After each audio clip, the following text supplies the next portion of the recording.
আসিফ মাহমুদরা বাড়ি চালান দিয়েও কিন্তু 300 আসনে একজন প্রার্থী পাওয়া মুশকিল।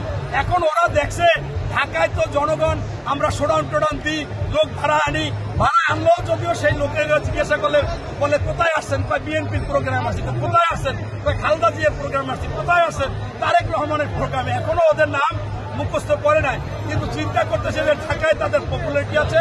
যদি আজকে জনতার মেয়র ইশরাক এখানে বসে তাহলে ওই ঢাকার ওদের অবস্থানটা থাকবে না। ওরা সবাই নাকি ঢাকা থেকে নির্বাচন করতে চায়।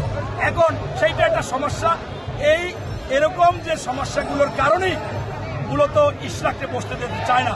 কিন্তু জনগণের দাবি হচ্ছে যে যোগ্য পিতার যোগ্য সন্তান সাবেক মেয়র, এবং তিনি ছিলেন আপনার পরিচ্ছন্ন এবং তিনি দুর্নীতি মুক্ত ছিলেন, পরোপকার করতেন, গেরিলা মুক্তিযোদ্ধা ছিলেন, সাবেক সফল মন্ত্রী ছিলেন এবং বিএনপির ভাইস চেয়ারম্যান। এই ব্যক্তির সুযোগ্য সন্তান যদি বসে তার জনপ্রিয়তা বেড়ে যাবে এবং ইশরাক কোনো সময় কোনো মানুষের কোনো ভালো উপকারী করবে, কোনো দুর্নীতিতে জড়াবে না। ইতিমধ্যে জানেন 5ই আগস্টের পর তিনি দক্ষিণ সিটি কর্পোরেশনের অনেক উন্নয়নমূলক কাজ নিজে গিয়ে রাতে দিনে থেকে কাজগুলো করেছে। তাই এই ইশরাক যদি এখানে মেয়র হিসেবে বসে তাহলে এদের অবস্থান থাকে না, সেই জন্য তাকে বসাবে না।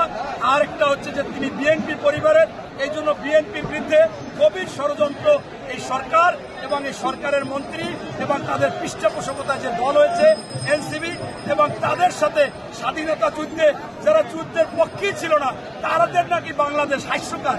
এদের এই ষড়যন্ত্রমূলক কাজকাম করে তাকে বসাইতে দিতে চাচ্ছে না। তবে আপনাকে স্পষ্টভাবে বলি, জনগণ বুঝে যে সে সর্বোচ্চ আদালতের রায়ে তাকে দিয়েছে, সে মেয়র, এবং তাকে ওই নির্বাচন কমিশন আপনার প্রজ্ঞাপন জারি করেছেন, সে মেয়র, এবং এখন পর্যন্ত মেয়াদ আছে মেয়র। এবং আসিফ নজরুল যা বলেছে সম্পূর্ণ মিথ্যা, ভুয়া এবং মানুষের কাছে প্রতারণামূলক। এই একটা কথাও সঠিক না।